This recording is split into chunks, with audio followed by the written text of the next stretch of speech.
for salespeople to spend time with their peers. And today we have a special treat for you. But before I introduce him, let's do some quick intros, starting with myself. So I'm Alex, fondly known as the bearded sales guy. I'll be your co-host, kicking things off today. And I'm joined by, should we go anti-clockwise? Adam? He's got to work that out now. Hi, everybody. I'm Adam Gray. I'm co-founder of DLA Ignite. I'm Tim Hughes. I'm the CEO and co-founder of DLA Ignite, and famous for writing the book Social Selling Techniques to Influence Buyers and Changemakers. Andy Huff, Cranfield lecturer and founder of the ISP, and I had no idea that we were doing this entire episode in the genre of Jackanory, Alex, based on we're trying something different. We're keeping it real. Viewers, and we're going to go to the square window today. Adam, you've got one collar up and one collar down. I don't know. So I have. It's a new look that I'm trying to put out in the public domain. Is that better? Yeah. That's much better. The bottom as well. Did you not get the memo? Top button up. Oh, right. Okay. Yeah. So our guest today has won awards. He's written books, multiple books, in fact, on sales training. My favorite book being The Jelly Effect, but I think we're going to hear more about that later. One of his most prestigious accolades is winning Sales Trainer of the Year. So today we're going to hear from him what the afters actually means and how you can achieve a 94% proposal success rate. So without further ado, let's bring on our guest. Hey, Andy. Morning, Andy. Morning. Thank you for the applause. There won't be any at the end, so I enjoyed that.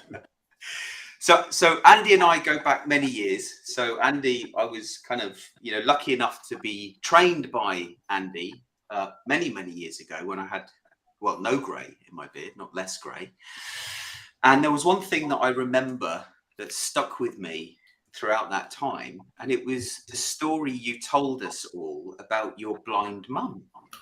So do you want to tell us about that? Yeah, sure. So my job now is to help salespeople sell more. And when you're a salesperson trying to sell more, you have to really be able to understand the world from the customer's point of view. And I know we all think we can, but do we actually? Well, my background, my mum, as you say, Alex, is blind. So when I was a little child learning how to speak, the person who taught me to speak can't see. So as I was learning how to speak, literally at the age of 2, I was already beginning to say, how do I describe this to your mum so you see the world the way I do? And so I've got this sort of innate interest for, hopefully skills in, and certainly passion for helping other people who don't see the world the way we do to be able to join in, if you like. And when you sell, customers don't see why they should see you. They don't see why they should give you money. They're blind to your brilliance. And I guess that's where I really started focusing on communication from the other person's point of view. And here we are now. So that's brilliant. Do you want to also give us a bit of a background and what it is you do today and a bit more about the Jelly Effect? Yeah, sure. So extremely quickly, as I say, I help companies to sell more, usually work with the larger companies, but anyone who wants to sell more, I'm very happy to help them. As you say, I was voted Great Britain's Sales Trainer of the Year. My 3 books on sales have all been bestsellers, which is very nice. I was a bit bitter with the first one, The Jelly Effect, which in some ways is my favourite. I'm not supposed to have favourites, but it was my first one and I love it. But when I launched it, it would have got to number 1 on Amazon, apart from the fact it got beaten by the Harry Potter, the final book. So we got this brilliant screenshot, the kids' version of the final book of Harry Potter, the adult version, and then the Jelly Effect. So it's a brilliant screenshot. And when you look at that, people think that, oh my word, you were just behind, and go, yeah, about 80 billion copies behind. So what is it they say? We were the best place of the losers that day. So we've done that. Worked in about 50 countries with some very big, prestigious companies. Very proud of that. But ultimately, it's all about helping salespeople to sell more and doing that by helping them position what they say so blind people can understand it, really. Yeah. And how, like, helping salespeople to sell more, it's easy to say, but I feel it's very difficult to achieve. How do you do that? What are the best ways for you to do that? There are three things that people need. Number one is they need the skills to do so. So there are certain things that people don't know they don't know. So you mentioned afters before. We can talk about that later if you want. So certain things that people don't know they don't know, we need to give them those skills. That's the first thing. The second thing they need to do is they need to sort their diary out, because what we do is we're all creatures of whatever the Outlook calendar tells us to do. And very often what people do is they get to the end of the week and go, oh, no, I was supposed to ask for referrals, but I ran out of time. I didn't get time. I meant to, I didn't have time. And I always say, well, did it put it in your calendar? And they go, no, I didn't. Well, you're never going to find time to do stuff if you don't put things in the calendar. So I know it's boring, but you have to get your calendar right. So, for example, you need to prepare for meetings, but if you don't schedule preparation time in your calendar, miraculously, you don't have any time. So you need skills, you need to sort your calendar out. And the third thing you need is you need a sense of accountability. You need somebody else checking up on you. So where I'm from in Liverpool in the UK, I sometimes like to use the phrase, you need to feel you're being watched. You've got to feel you're being watched, because if you teach new skills and you put something in the calendar, if at the end of the week, you just press dismiss when the reminder came up, if no one checks up on you, then no one knows you haven't done it. And so all those three are essential if you want to increase your sales. So when I work with sales teams, the first thing I do is I say to the leaders, right, I need to speak to you because you're going to be the ones who make or break this when I've gone. You'll be the people holding them to account. So let me show you how to hold them to account. Let me show you how to role model this stuff. Let me show you how to step in when people slip back, blah, blah, blah. And that sorts out the third one. The second one, the sorting out the calendar, I then say to the leaders, we will fail if you don't change your calendar. So let me tell you some changes I would expect to see in your team. And then finally, when you do the skills thing, that's the thing that people usually focus on. It's the only thing they focus on, Alex. But actually, that's the thing we look at third. Okay, so you need to get the mechanisms in place to change people's habits. And I mean, you still remember afters, and I taught it, like 20 years ago. So if you do it properly, it lasts. Yeah. I have to remind myself about it because it is so good. It's just those simple, basic things that you can often forget. So that third one, feel like you're being watched. That's essentially holding yourself to account, which is one thing that salespeople often don't do. What tips? I mean, other than telling them you need to feel like you're being watched, what other tips have you got for? Right, so there's many things. So let's use a simple example of asking for referrals. Like, all salespeople know referrals are good, and all salespeople know they don't get as many referrals as they want. And when you think about it, all salespeople therefore know they should ask for more referrals than they do, because you're not going to get them by magic unless you're lucky. You have to preempt them. So what we then need to do is we then need a mechanism that ensures people know that someone's going to watch them if they don't ask for referrals. So one thing you could do, Alex, is you could have, every time you have a one-to-one with your manager, at some point, your manager will always say, how many referrals have you asked for since last week? If you have a team meeting where you do that boring deal review thing, which everyone just thinks, just kill me now. I know it's important, but my word is boring. Well, in that meeting, actually have an agenda item called referrals you've asked for since we last got together. And so it is inevitable it's going to be talked about. And the simple rule for changing behaviors as a leader is you work out something you want to check up on people and you ask them the same question all the time. So if I'm a leader of U5, which clearly is never going to happen, it'd be the other way around, and we wanted to get more referrals, I would ask you the same question every time I saw you. How many referrals have you asked for since I last saw you? It will be on the agenda. It will be on the one-to-one agenda. I will talk to you when I saw you in the verbal corridor about it. And it will be a bit like the first time you might not have done it. And that's okay. I'll give you a first chance. Second time you go, oh, yeah, I meant to, but something got in the way. I say, okay, well, fair enough. I'm going to ask you again tomorrow. You might want to be ready. And there comes a point where the salesperson begins to feel stupid because every time the manager asks them, they go, no, still not done it. So it's that almost tedious, unrelenting checking up. And all you need to do is just work out the behavior you want, asking for referrals. And the question is not, have you asked for any, yes or no? Because they can say no. The question is, how many have you asked for? Yeah. Yep. Simple yet brilliant. Yeah, that's not. I was once described by one of my customers like simple but brilliant. It wasn't quite that. They said, I'm never sure with you if you're a simpleton or a genius, And I thought that was quite nice because I thought at least you think there's some doubt. Oh, brilliant. No, I'm not going to be the only one peppering you with questions, Andy. No, I think we were all just listening to that going, well, duh, yeah. I mean, obviously that bears absolutely no resemblance to whether or not we do it, but it is the simplicity of this kind of way of thinking that makes it effective, but B, accessible. Because one of the things is I asked Alex the other day, how many £1 million deals have you closed this week? And actually that's a more complex thing that requires many more. And I know it's not a behaviour; it's an outcome, but it requires a huge amount of other stuff going on. Whereas something really simple, how many connection requests have you sent this week? Well, I've no chance to do. Okay, how many connection requests? And actually, that's a really simple thing. And success, in my limited experience of success, is based on very limited. Thank you. I could sense that was coming.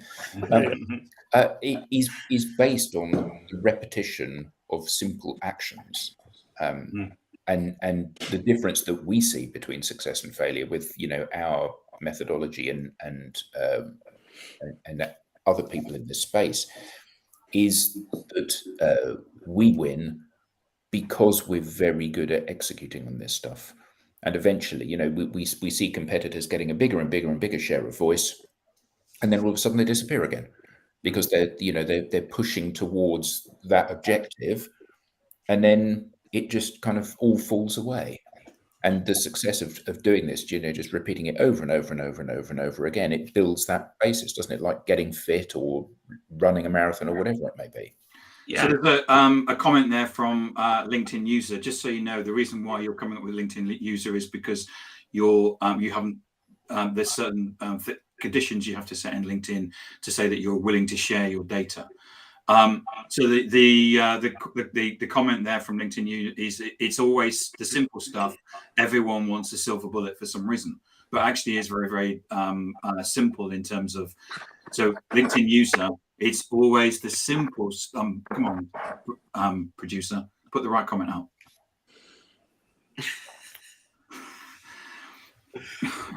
It's always anyway. LinkedIn user says it's always the simple stuff. Everyone wants the silver bullet for some reason, and it is. Well, everybody's looking for a silver bullet, but actually, what you do is just relentlessly, basically, ask the same question, and at some point, they'll realize that you're going to ask it, and they'll go away and make sure they find it. That's right. So as a sales manager, relentlessly ask the same question. As the salesperson, you work out what are the key. Let's put a small number so it's not scary. Tim, let's say 3, 4, 5 things you need to do relentlessly to be successful. Number 1, probably ask for referrals. Number 2 is to follow up quickly. So if you have like in sales, delay is never good, right? So if you have a good meeting with someone, don't wait till a week on Tuesday to reply. You follow up on that day. So therefore, you work out all the things you need to relentlessly do, and they might be trivial. It feels like following up and asking for referrals and all that stuff, and you put them all in your calendar. So in my calendar, I've got like Tuesday morning, ask for referrals. Wednesday morning, chase previous buyers. What I mean by that is a buyer who used to buy from me, but they've now moved employer. And obviously, when someone moves employer, they're looking to hit the ground running and make new sales. So I can say, how's the new job going? Do you want me to give you a quick head start? So I've got ask for referrals, chase previous buyers, follow up. So at the end of each day in the calendar, I've got follow up all today's sales meetings, and I've got time scheduled for that. And I know it's boring, but it means without fail, I follow up instantly. I ask for referrals every week. I follow the switches every week. And so if anyone listening to this wanted to take a very simple win from this, by all means, find a silver bullet if you want. Clue, spoiler alert, there aren't any. But just work out the 3, 4, 5 things you need to relentlessly do, put it in your calendar and ask someone to check up on you, and you'll be more successful. So LinkedIn user also then asks the question, what's the best way to ask for a referral that gives the best chance of getting multiple? Okay, beautiful. So various ways to do it. Simplest way I find, it depends how much they love you, Tim. So if someone loves you, you say the word favor. So obviously, Tim, you love me and I love you. So I might say to you, Tim, can I ask a favor? And you say, yes, of course, Andy. I say, I really love an introduction to your friend, Alex. Don't know him. Would you mind introducing me? Dead easy, right? Can I ask a favor? Now, if we say have a look at Adam, we get on fine, but there's no love there. All right, he quite likes me. There's no love, so I wouldn't use the word. Actually, there is this way. Oh, is it? Oh, sorry, it's just one way. Is it? Okay, that's right. No, I should have given you feedback's a gift, though, right? So what happens is with Adam, I can't quite use the word favour because there's only one way love. So instead, I use the word advice, and I say, Adam, can I ask your advice about something? And he says, what is it? And I say, well, you know your friend Alex Abbott. I really want to speak to him, and I don't know him, and I don't want to cold call him. How would you advise I approach him? And almost always, Adam will say, well, I'll just introduce you. All right, so you get the referral anyway. And even if Adam says, send him an email, I'll say, great, I'll send him an email. Do you mind if I use your name? And he'll say, yeah, that's fine. So now I email Alex, and the subject line, Tim, the subject line is, Alex, your friend Adam suggested I email you, because he did. Well, Alex is now going to open the email, whereas if I call the email meeting request, I've got like absolutely no chance at all. So there's loads of words. Let's break it down into small words. If they love you, say the word favour. And if they don't love you, say the word advice. And that right. Can I pick up on something you said Please there? You said, if I had the headline meeting request, there's absolutely no chance somebody will open that email and accept that meeting request. Mm-hmm. That seems blindingly obvious to me and to you and to everybody in the audience. No, not for me. I always open them because I assume someone wants to meet me. That's why people put meeting requests on, because it's in the training that people give to get more open rates on emails. Exactly. So I'm not actually sure whether he's being sincere or No, I know. sarcastic. It's you get them all the time. Yeah. So given that it's so blindingly obvious, why do so many salespeople still have that approach? You know, they themselves don't open those emails Because they've been trained by someone to do it. It's in the this is how you send loads of emails training. Yeah, there's two things, Tim. Certainly it's how they're trained. But the other thing, and this is really important, and again, if anyone wants to write any words down, this is a good word to write down, people listening, is the word habit. We're all creatures of habit. Yeah. So you send out 10 emails, all called meeting requests. You don't get any replies. You don't think, I better change the title. You just send out another 10. I have had salespeople, if you want something blindingly obvious, Adam, here we go. I've had salespeople who say, I managed to send that proposal out and said, well done. You wrote that fast. You go, yeah, we did it in 6 minutes. I go, that's amazing. How did you write something in 6 minutes? I say, well, we got last week's proposal. We sent to someone else and we changed the logo and then we just sent it. I said, what an amazing idea. And that thing you copied from last week, did that win the sale? And they go, no, it didn't. I said, why are you copying something that's lost? You know, it's just, with respect, that's stupid. Like, every time I do this, it really hurts. What advice would you give me? Stop doing that, you idiot. But that's the thing, Adam, we're just creatures of habit. Why would anybody copy something from last week that lost?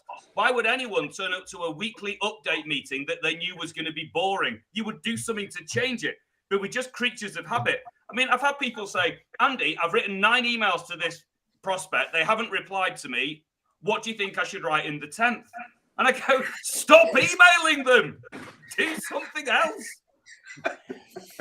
So this is a long ranting answer, Adam. The word is habit. Do we need to get you a blood pressure kit up there, Andy?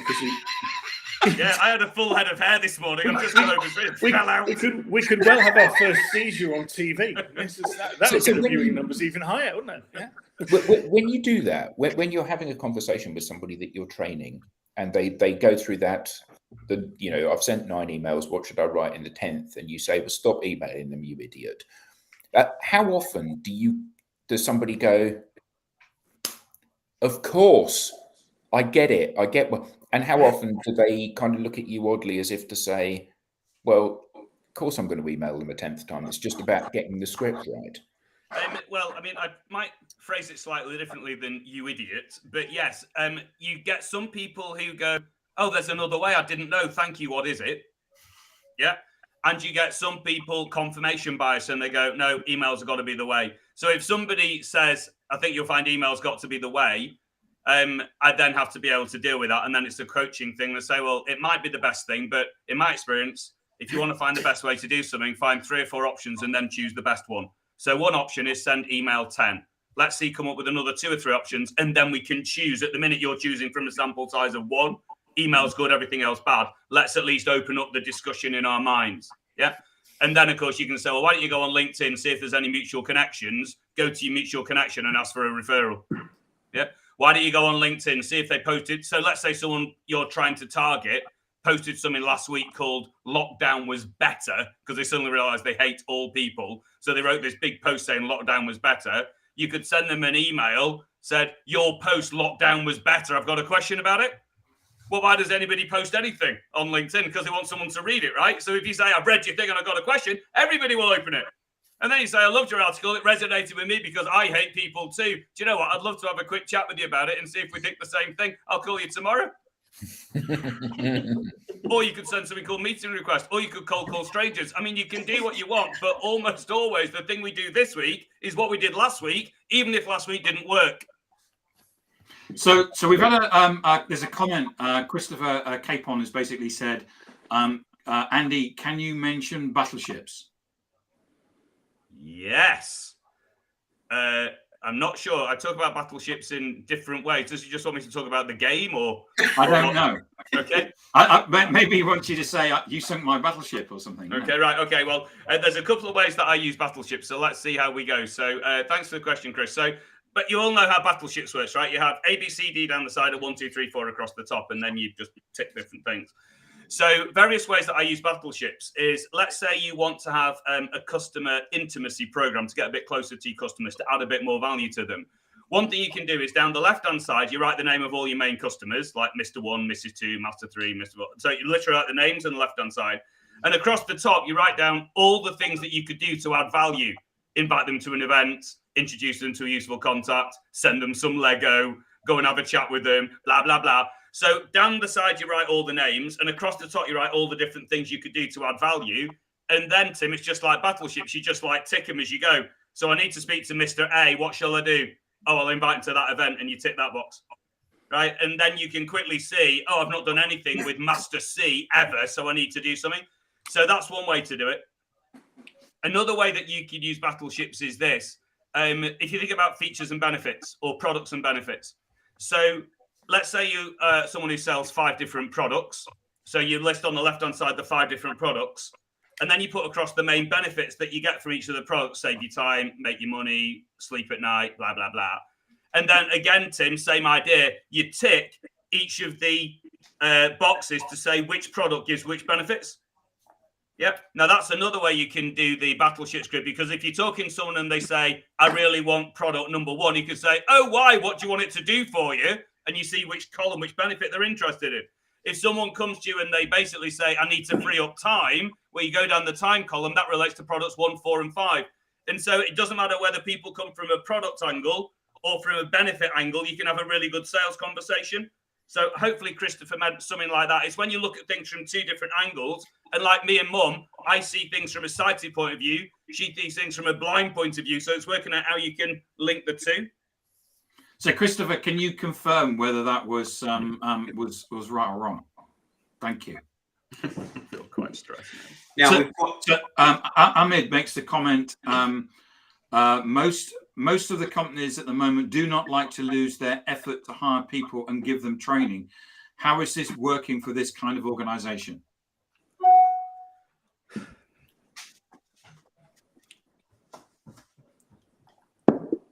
Sorry, I always get a bit amazed that people would hire a forklift truck driver and then not give them a forklift truck or the training to drive a forklift truck, and think the worst thing we could do is make sure they were good at driving a forklift truck in case they leave one day. I don't understand that. Yes, you do see that sometimes, and people talk about the discretionary nature of training and so on. I mean, let's talk about afters that Alex mentioned before, because this is relevant. So my extremely childish, simple view of sales is this, Tim. Nobody wants what you sell. They want why they're better off after it. So nobody wants my pioneering consultancy programs, but after it, they make millions of pounds more sales. So they don't want me, they want the sales. Yeah. When you go to an attorney, you don't want the attorney, but after seeing her, hopefully you're not going to jail. So nobody wants her clever stuff in court. You just don't want jail time. So nobody wants the product. They want the afters of the product. So when you think about training your team and training your talent and training your salespeople and training your forklift drivers, if you look at it as an input, we're training people, that's not the right way to look at it. You look at the afters of it. If you train people really well, they're more likely to sell. They're more likely to feel motivated by you. They're more likely to feel invested in. They might feel a sense of reciprocity. You've helped them. They might hang around for a bit. They're more likely to hit the targets you want them to. They're more likely to be responsive, all that sort of stuff. So if you think of training as a cost and an input, there's always a reason not to do it because it goes straight in the P&L, right?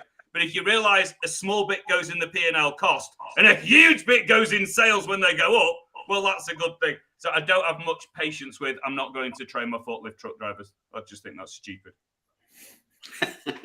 I think the interesting thing about that, though, Andy, is we don't, as an industry, codify that.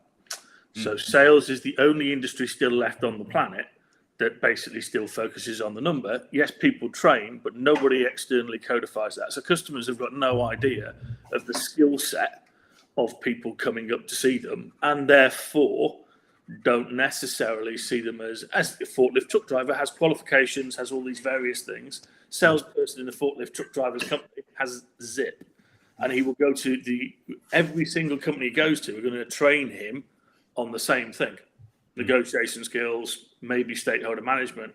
Whereas actually the science that looks at it is the broader your set of knowledge, the greater skills you've got, the greater options for different behaviors, and therefore the greater adaptability you have. And in today's world, if you aren't adaptive as a salesperson, you're not going to make it, because customers are far more complex and the buying group is far more broad, and you've got to be able to figure out everybody's actual understanding of what's going on, so therefore you can play to each individual.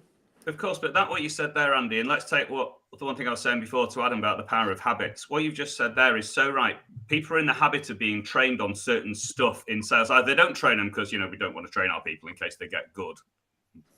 Idiots. Anyway, but then they're also in the habit of, when we do sales training, we do negotiation training and all that stuff you were saying, and I agree with it. But sometimes they don't train the most important thing to train. Like the best salespeople ask the best questions. So you should be trained by. So when I got passionately interested in this, I spoke to every profession I could that questions are essential to what they do. So I didn't just talk to other salespeople, otherwise I'm just going to copy other salespeople. I spoke to consultants and attorneys and counselors and professional coaches and sports people, like anyone where questions are essential. I mean, my mum does marriage guidance counseling. I spoke to her, what questions do you ask to draw out where there's conflict and so on. And so, but people don't think like that. They just think, right, it's sales, therefore it's negotiation training. Well, float above it, Another thing that's really important with sales is that you can pivot. So if someone seems quite interested, you need to be able to pivot to talk about your solution. So that pivot sentence is critical to selling. And if it looks like we're going all right, you need to pivot out of the conversation into the close. So pivoting is a really important skill. Have you ever been on a sales training course called pivoting? No, of course you haven't. But nobody trains this stuff, even though it's absolutely essential. If you don't ask questions, you go in the wrong direction. If you can't pivot, you keep going in the wrong direction. And then you send a proposal they didn't ask for and wonder why you get ghosted. I don't think you're passionate enough about this. No, I know. Yeah, you need to turn the dial up, Andy. It comes when you've got like 2 pints of gin to get through in the morning. Oh, good. Look, we've got just over 15 minutes left, and we've not. Can we do the proposal? Yeah, exactly. How do we get 94% proposal rate, Andy? Okay, well, various things. The number one rule with right, so my proposal here is 94%. That's what you're talking about here, right? So every time I send a proposal, 94% of it leads to sales. And it's very simple, Tim. I don't ever write a proposal till everything's been agreed verbally. That's my main thing. So if you want it in a little snappy soundbite, my proposals are a confirmation, not an exploration. So I confirm everything verbally, everything verbally, and then I put it in writing. So the proposal is really, this confirms everything we just agreed. And the reason I do that is because even if someone listening to this thinks, well, I don't think I'm very good at sales, I'll tell you this, you're better at sales than a piece of paper is. Mm-hmm. So if the first time that you're telling the customer the price, for example, is in your proposal, you're delegating the price chart to a piece of paper. All right. Well, so if someone says to me, Andy, how much is this like 12-month thing going to cost? I'll say, I don't know yet. Let me work it out and I'll give you a ring and then we'll have a chat about it. And as long as we're happy with two things, number one, the price I'm charging, and more importantly, number two, the return on investment you're going to get, as long as we're happy with both that, I'll then put it in writing. If they then say, Tim, oh, go put it in writing now, say, no, I'm not doing that. Because if I'm not happy with your return on investment, I don't want to do it, even if you do. So I need to have a chat with you. So I will not. So it's almost like every single sentence of my paragraph really could be called, as we've already said. Yeah. So if you care, my proposal, when I've agreed everything verbally, I then say to the customer two things. Number one, let's quickly agree what I'm going to write in the proposal, what the headings are going to be. So I agree with them, Tim, what do you want in there? And it's normally why it's needed, outcomes you'll get, what the program is, price and return on investment, next steps. All right, so going through them again, why it's needed, in other words, you can't do nothing. Secondly, the afters, the outcomes you're going to get when we're finished. So we're here now, we're going to be there. Section 3, this is what it's going to look like, the timeline thing, the Gantt chart, if you like fancy words. Number 4, don't call it price and return on investment. And then number 5, these are the next steps. Accept it by signing page 3. When you sign page 3, this is what I'm going to be doing, blah, blah, blah. So that's you. So I agree what the headings are going to be. And I say to them, Tim, normally my proposals are about a side and a half long. And normally I have these 5 sections. Does that feel all right to you?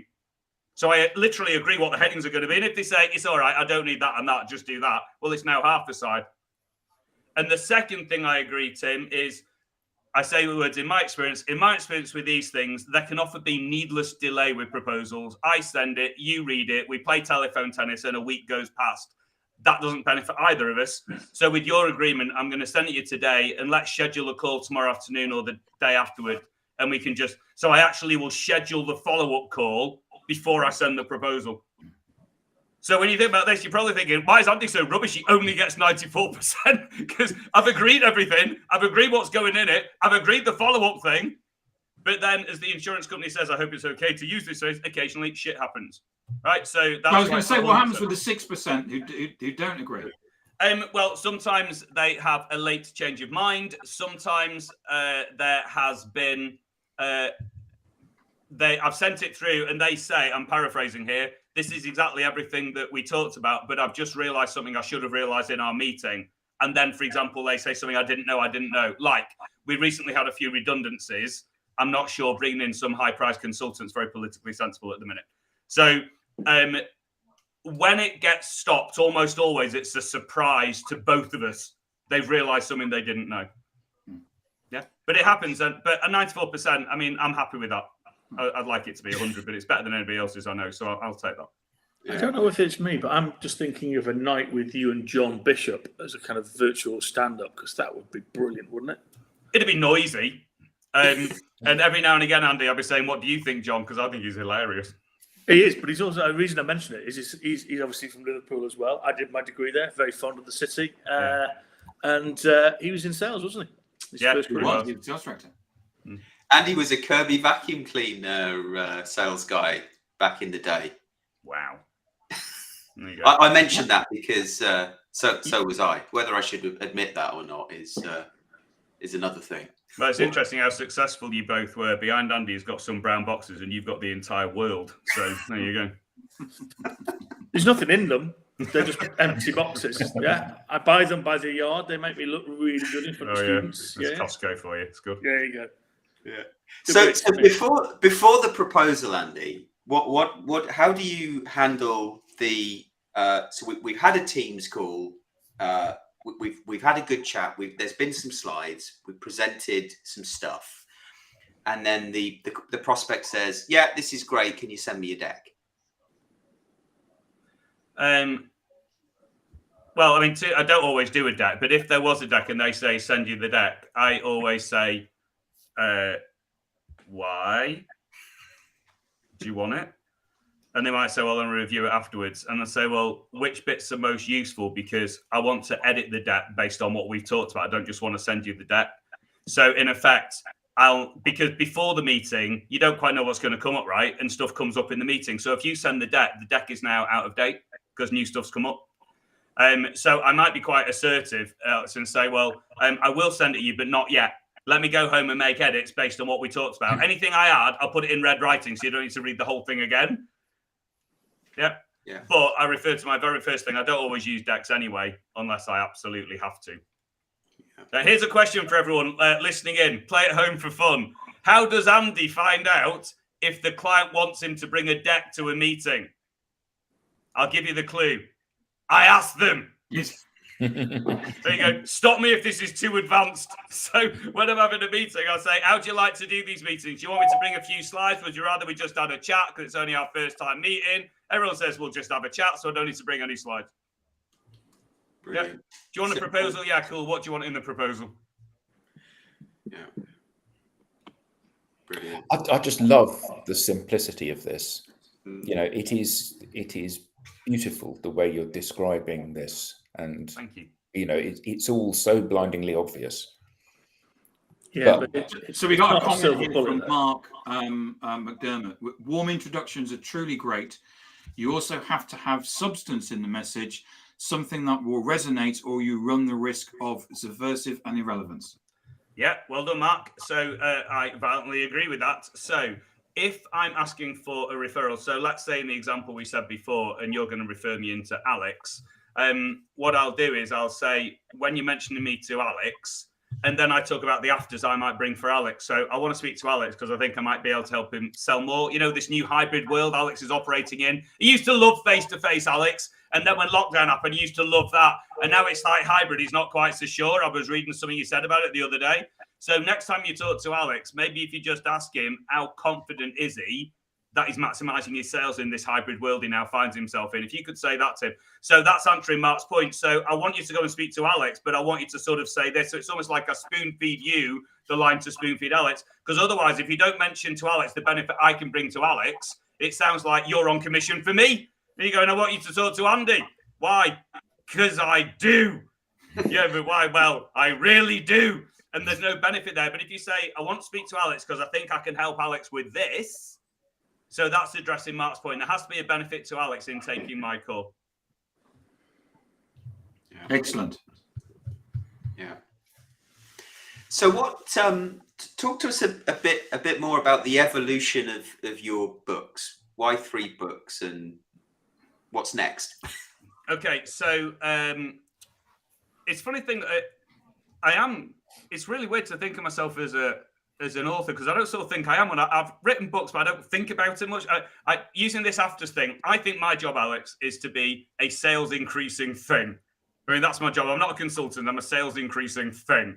So this is quite good for objection handling, because when someone says we don't have any budget for consultants, I go, I'm sure you don't. Neither do I. But you just told me you want your sales to go up. So what budget do we need that? So it's almost like when you see this, it's very good.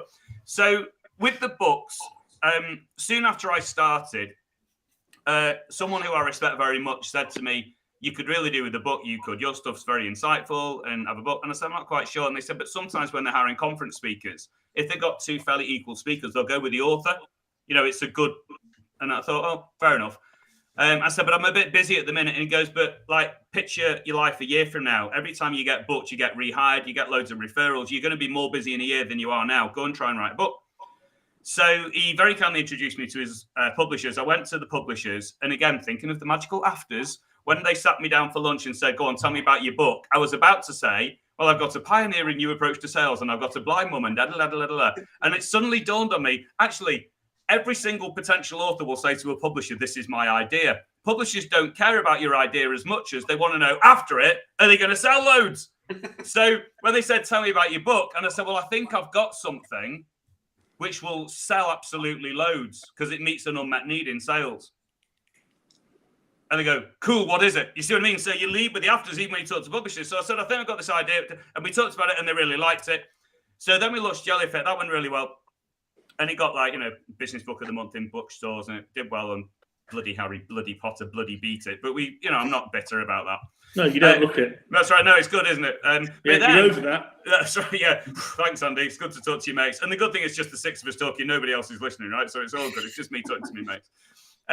And then what happened was, after about 5 or 6 years, for some reason, I was flicking through a bit of the Jelly Effect.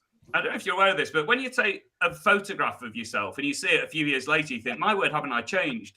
And I looked at this book, and it's almost like a photograph of my brain from 5 or 6 years ago. You very rarely know exactly what you're thinking from 5 or 6 years ago. And I thought, oh, I like that, but I would describe that slightly differently now. And then I thought, so whereas the first book came about because I needed to have one, the second book came about because I thought, if someone reads that and that's only what they read, they will not get a fair representation of what I'm like, really. So that drove the second book. And we did this launch campaign and worked very closely. And there was nuts when it was Amazon's 29th best-selling thing in the UK that day, which we thought was quite good. Like, it sort of beat the Dark Knight movie DVD when it came out. It was just really cool, very exciting, all very good. And then I thought, right, that's it for me. I'm done with books. I've written one. I've written another one because I wanted to change. And I'm now done.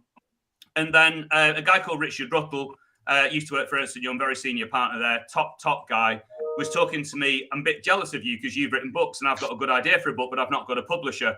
And I said, well, I've done with writing books now. Can't be bothered anymore. But I've loved it and I'm very proud of them. And he said, well, should we co-author a book? And then a year later, we had the third book.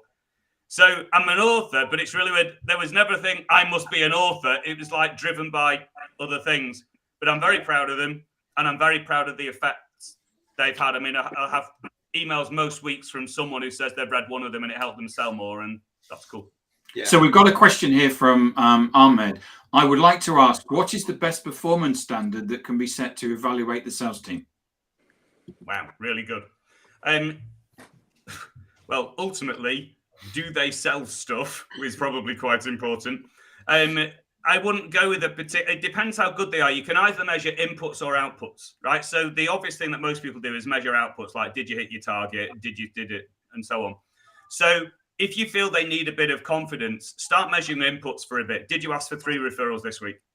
Did you contact, before you sent the proposal, did you agree with the client what was going in there? You know, so you can measure all the sort of micro things. So it's not, as you said before about people look for a silver bullet. There isn't a silver bullet answer to this. What you have to do is you have to think, we want success here. So work backwards. What are the behaviors we want to see? And then remember that cheesy phrase, people respect what you inspect. So they respect what you inspect. So if every single week, you know, I'm going to say to you, tell me 3 names of people you ask for referrals, you'll quickly respect that. So the thing to do is think, what jump do we need the team to meet? And then you work out a measure to make sure they get there. So it's a bit of a, it depends answer, but unfortunately it does depend. It's not a silver bullet on that one. Yeah, I like from the leadership, I was always taught, inspect what you expect. So if you're a VP, yeah, it's the other side of the coin to what you just mentioned, which is what are you going to go and inspect? Because that's what you expect as a set of behaviors. Yeah. And they'll respect it as a consequence because, yeah, it's what you are looking at. And yeah, a lot of leaders don't understand that they only have to pick 1 or 2. You can't inspect everything when you're up there. No, absolutely. And I remember being coached many years ago, and my coach said to me, Andy, what's the future? And so, like, what do you mean? He goes, what's the future? So I don't know what you're talking about. What's the future? And I said, I know you're making a really good point. I don't know what your point is. He goes, what's the future? I don't know. He goes, what's the future? And I got really annoyed with him and said, what is your point? And he goes, you don't know the answer because nobody knows what the future is. So if you're a leader, the only way to help people see the future is, as you said then, Andy, to be really clear and keep describing it so they can see it, because the future doesn't exist in their mind. Yeah. So if you are someone who thinks your team should be getting more referrals, for example, you need to keep saying it's going to be amazing because 1 year from now, that phone's going to keep ringing, and by magic, like that phone needs to ring by magic. That's what it needs to. And so it's almost like you begin to see the phone ringing and then you work back from that. So I like this idea about, as a leader, the future doesn't exist. So the only way people can see it is if you keep on repeating, as you say, Andy, 1 or 2, and that's it. Tiny, tiny things. And I love the way it's inputs. So one of my coaches, bless him, God rest his soul, Ed Percival, used to say, go and imagine this. And he would always look at an estate agent. He would say, what is the one thing you want if you own an estate agency? What gives you the measure of the health of your business? And it's people actually walking through the door, discussing with you, can I put my house listing with you? And he said, if that number goes up, you know the business is going to go up. And a lot of people, when I ask them in lectures and talks, what do you measure and what is an input? They look at you a bit like a guppy fish at feeding time. It's like, what do you mean? An input. Because everyone's measured on the output. Yeah. So jumping in there, because 1 minute to go. This has been an amazing discussion, Andy. It's been brilliant having all of your just simply practical insight people can take away today and put into good use. So we do like to kind of give the audience a challenge at the end of these calls. if there's one or perhaps two things that you would challenge the audience to do or think about that is of high value that they could put into use today, what would it be? Two things. So one of them I've already talked about, and one of them I sort of have. The one I've already talked about is change your calendar and get someone to check up on you.